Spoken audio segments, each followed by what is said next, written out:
Welcome to Hustle Class. It's your boy Jermaine. Back at it again. I've been gone for a while, but I'm back, baby, with another one. So yeah, what's new in my life? Nothing really. Still getting acclimated to the new crib, the new space, the new area, neighborhood, environment.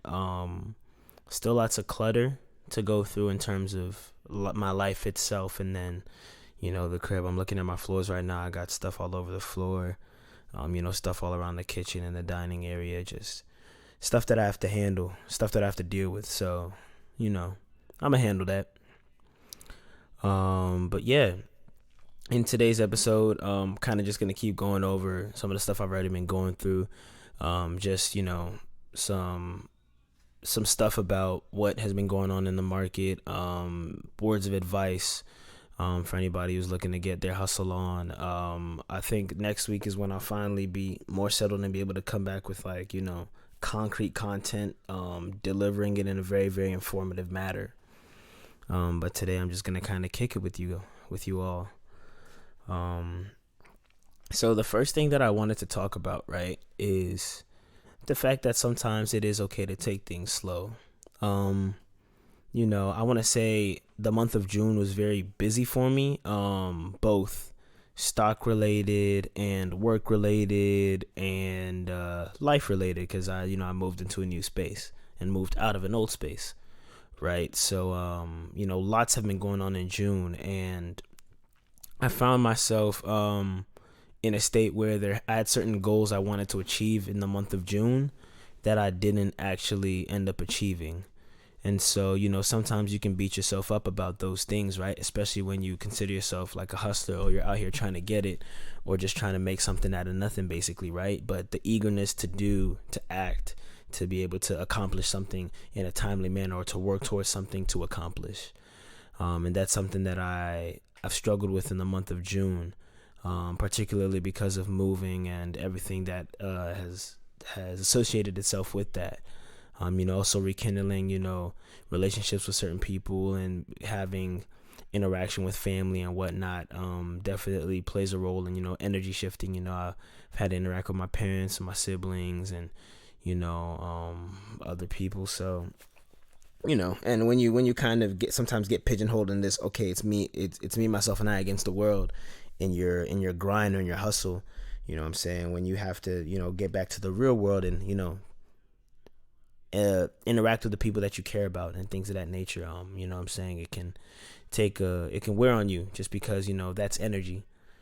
Same with, friends or group FaceTime calls and whatnot. Those are things that wear on you.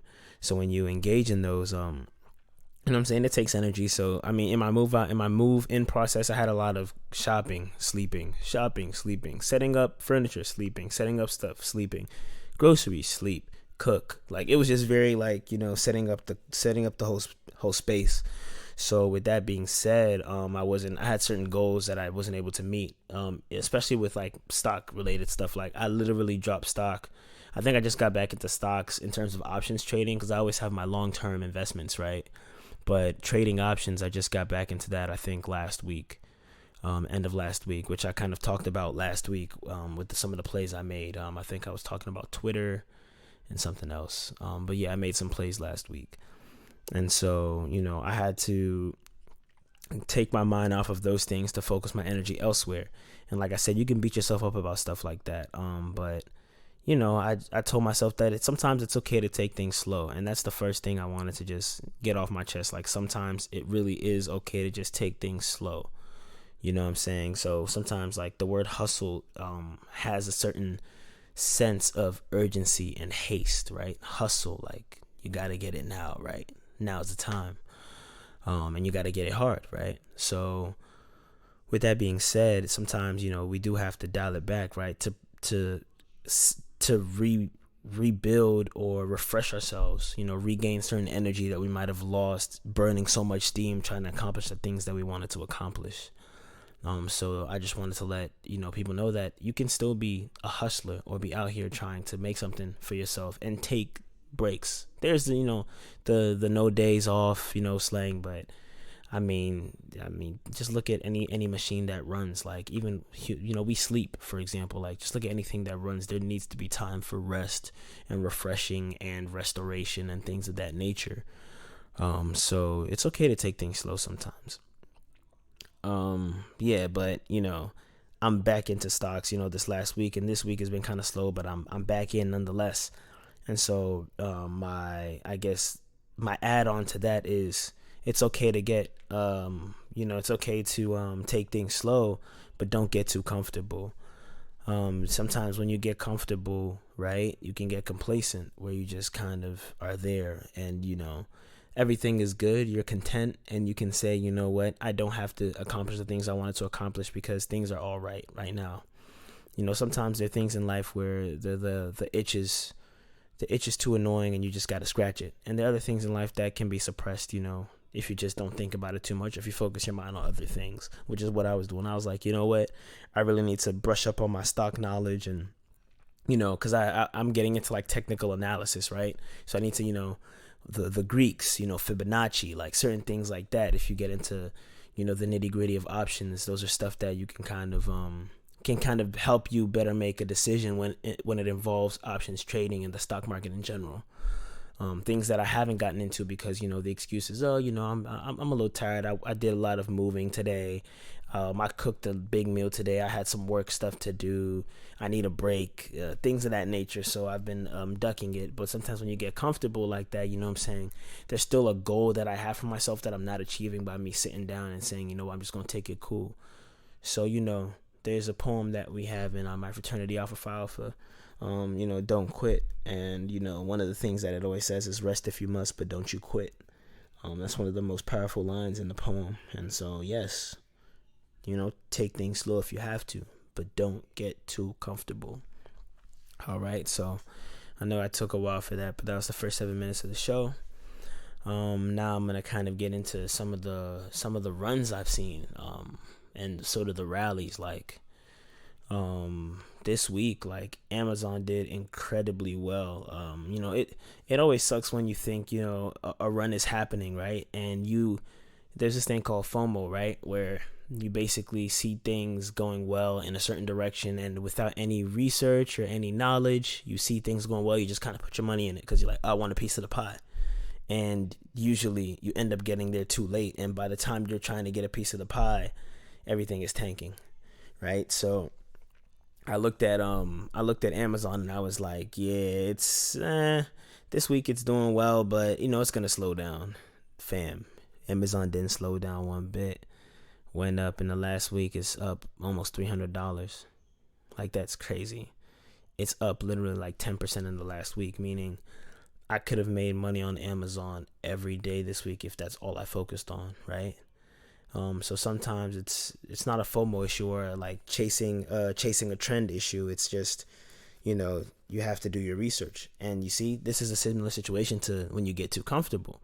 Like, I was comfortable and kind of like, relaxing, chilling. So whenever you come back to something like, the stock market, you kind of have to re-educate yourself on what's going on, because every day there's new information. Every day something's changing. Every day something's going up, and every day something's going down, right?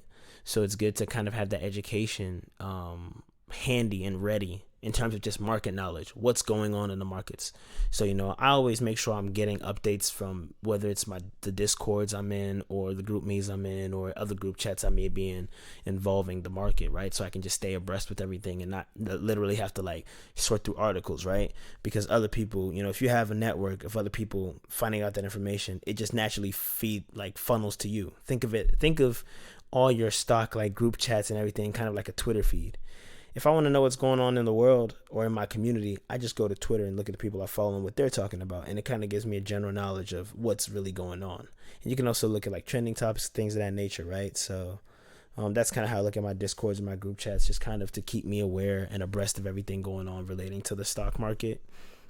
But yeah, I didn't have the best luck getting back into the game. So I didn't touch Amazon. Plus, when you do options trading, there's something called a premium, right? And so that's how much you pay for that bet, or what people like to call a coupon, right? In terms of options. And sometimes, for expensive stock like Amazon, which rally a lot, like, 300 in a week is a lot of money. Like, A lot of companies I own stock in haven't gone up that much ever. And Amazon did it in a week, right? So there's lots of movement there. So when there's lots of movement like that, sometimes those premiums, right, prices can be excessively expensive, to the point where, you just feel like your money's better off in your pocket than making a wild bet, just because you have to go far out of the money to make your bet real.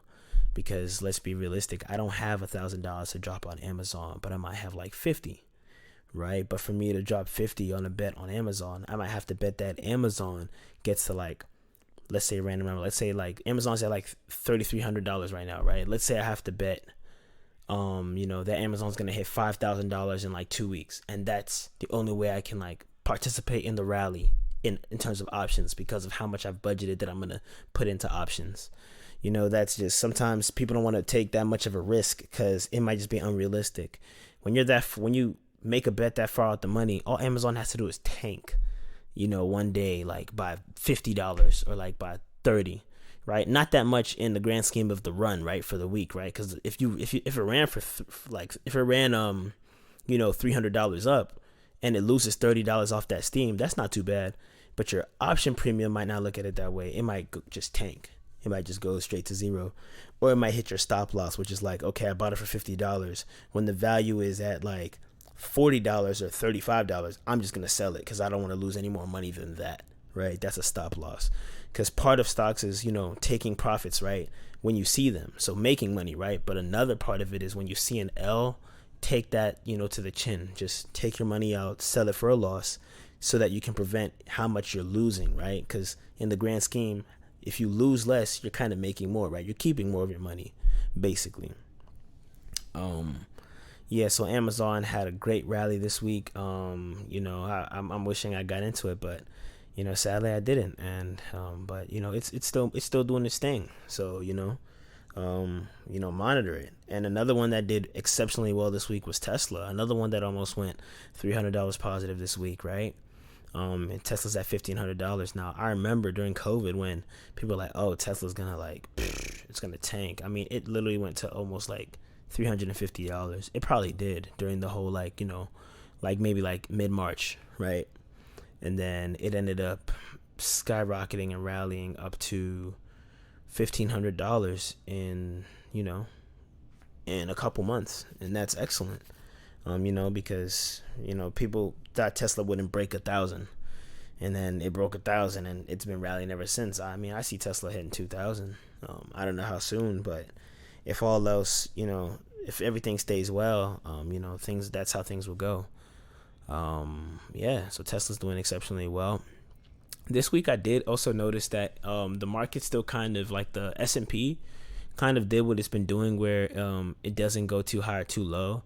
So if anybody's making bets on the market itself, like the S&P or like SPY, it's kind of they're kind of getting time expired out of their plays, because it's kind of not hitting their goal of what their option premium is going to be. But theta, which is something to do with how much time decay kind of plays a role in the price of your option premium, right? That's kind of been an issue with a lot of things involving SPY. So I stopped making SPY plays, honestly. I'm just focused on, stocks that are, recession proof, to say the least. And so that's that on Amazon and Tesla, which had good runs. Like I was saying, I think last week, I don't remember if I mentioned this, but I like focusing on sleepers these days, right? Sleepers is what I like to call stuff that move, but nobody talks about, really. They might talk about it for a day, like, oh, it rallied this day, but, sometimes it's the steady movers. Like, if something moves up $10 a week and nobody's talking about it because it's not really, like, in a day it only moves up $1 or $2, you know what I'm saying? But that's, like, doing excessively well. If the theta matches a good, a good number, you can kind of make that a consistent play where you can make consistent gains, right? A lot of us like to chase what's hot, what's popping. We want to see that 300% gain, like a lot of people are seeing in like Netflix and Costco right now. We're going to see that 300%, that 500% gain, but sometimes it's those like 10%, it's those 15%, right? You know what I'm saying? Because if you put it in perspective, like you think 10% and 15% isn't that much of a gain, like weekly.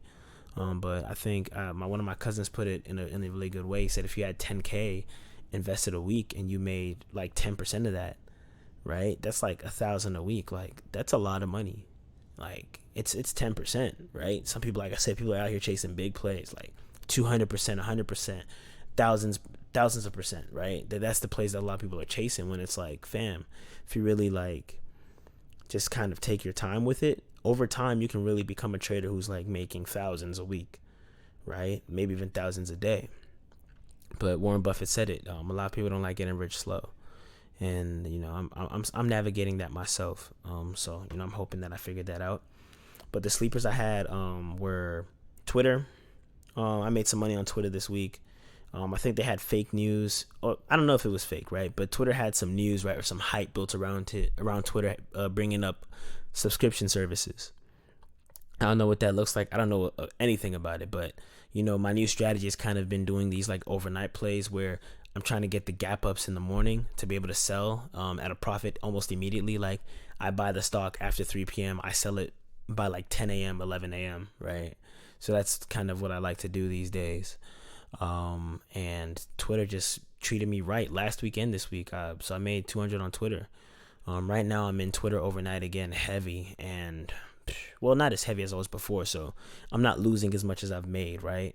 But I'm still in it a good amount. But I've been monitoring it, and I've hit below my stop loss, but I'm keeping it just because, sometimes, like I said, with what the SPY is doing right now, it's kind of like rising and falling within a certain range. I feel like since Twitter hit some,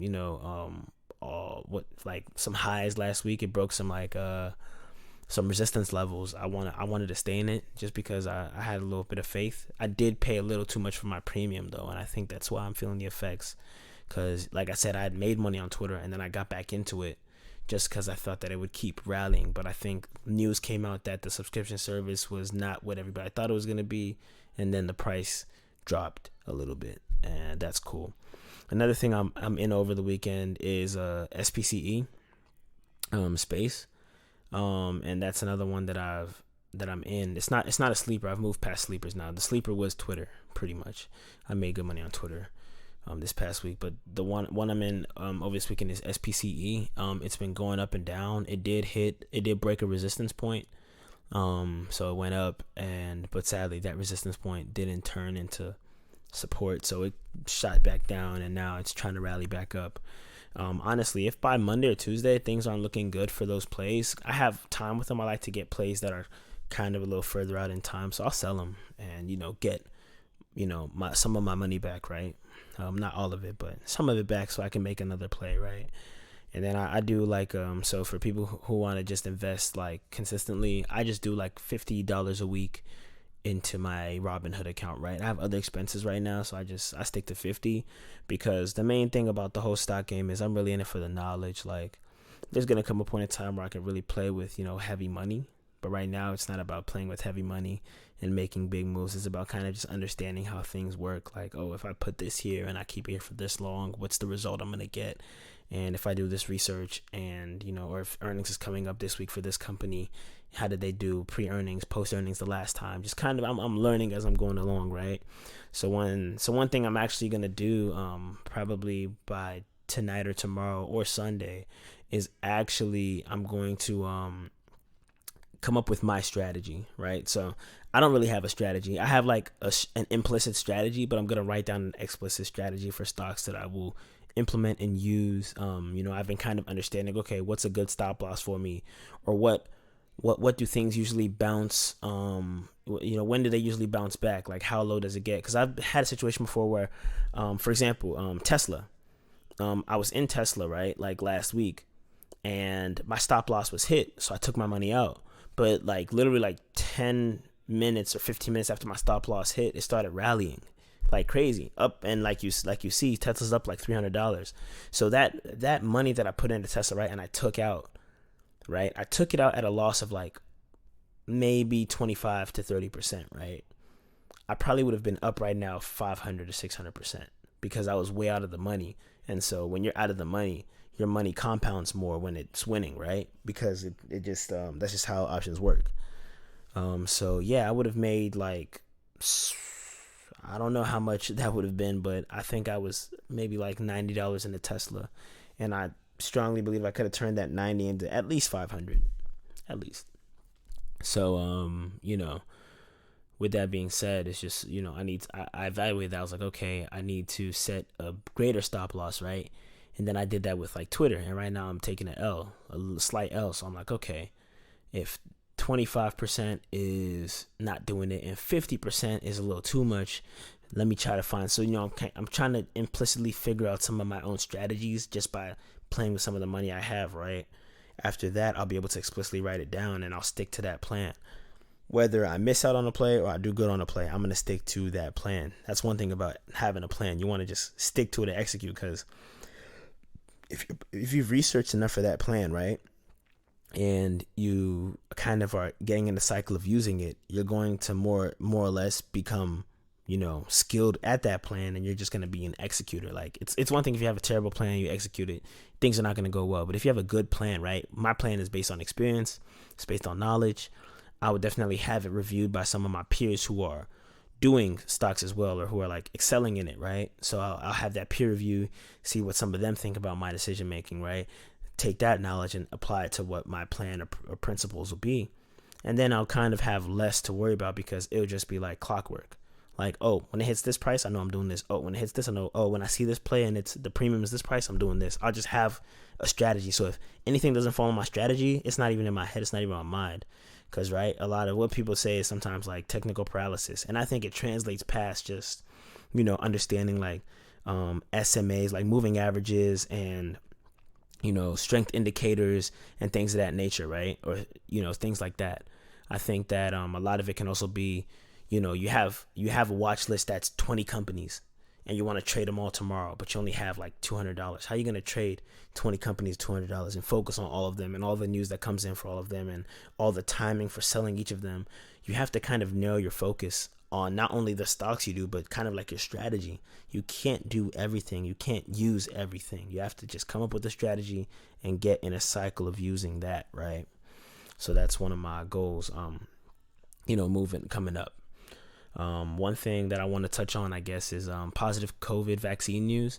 A lot of companies a lot of the pharmaceutical companies who have been working with COVID stuff are finding themselves in situations where a lot of countries and things of that nature are requiring, are basically trying to pay for their efforts. Like, oh, when you guys come up with the vaccine or whatever, we want this many resources towards us, and we'll pay you this much. So whenever good news like that for these pharmaceutical companies come in, it would definitely boost their stock. From what I've seen so far, it doesn't really boost it long term.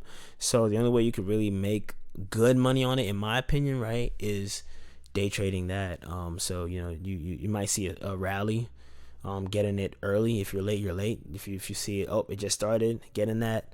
If you have a day trade, beautiful. I would say sell it by the end of the day, right? Just to be safe. I mean, who knows, right? The next day you wake up could be, dang, I missed out. The next day you wake up could be, dang, why didn't I sell it? And I'd rather always be in situations where I'm like, dang, I missed the rally. Dang, I missed the rally. Dang, I missed the rally. In a positive note, because I did make some money, right? I just didn't make as much as I could have. Than to be in a situation where I'm always losing. Like, dang, I should have taken my money. Dang, I should have taken my money. That's the worst. You know what I'm saying? Because when you never saw the glory, it's more or less like, oh, well, next time I'll be smarter and I can get that. But when you've seen the glory, when you've seen something go up to 100% and you kept it and you see it go negative, that hurts, because it's like, wow, I had made all this money, I lost that, and I lost some off of my principal that I even put into it. That's the last situation I want to be in, right? And I've been in a situation before, and it's not pleasant at all, right? And like I was kind of saying, like one of my focuses now is going to kind of be like those plays that weather the storm. Like some of the things I'm looking at is like Roku. Roku's been doing exceptionally well in this time, right? Roku's been doing exceptionally well. Netflix has had a crazy day.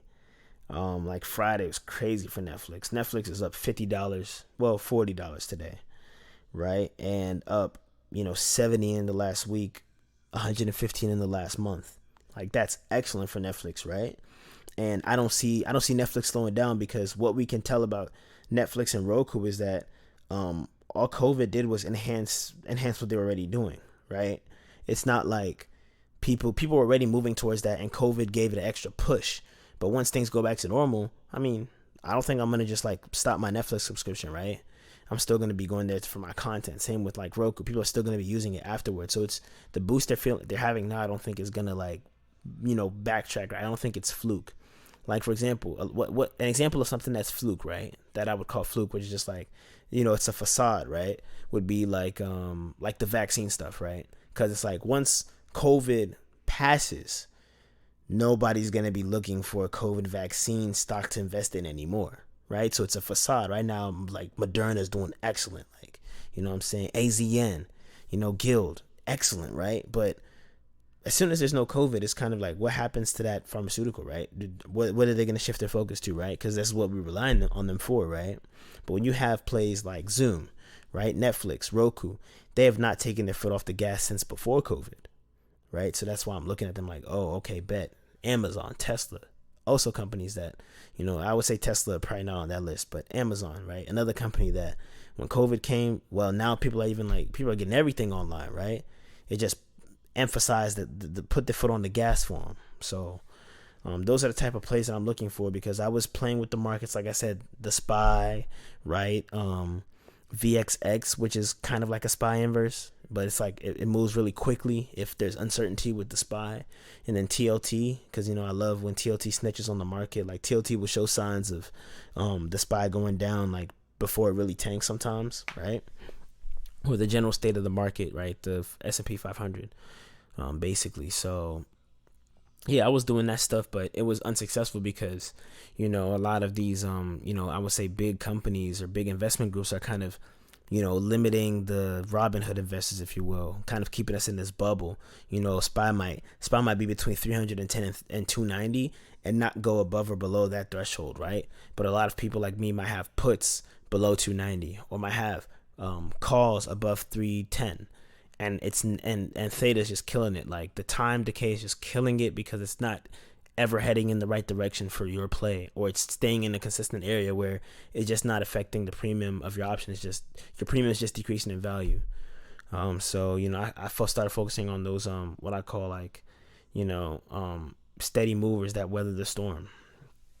And before I go, I think the one thing I wanted to just give everybody knowledge on. I mean, you already know I say it regularly, but I mean, Apple is still undervalued. Like when you look at how Tesla's running, how Amazon's running, what Google looks like, and bro, we all have iPhones. A lot of people have Macs, what I'm saying? And now AirPods. It's just like, why is Apple so cheap?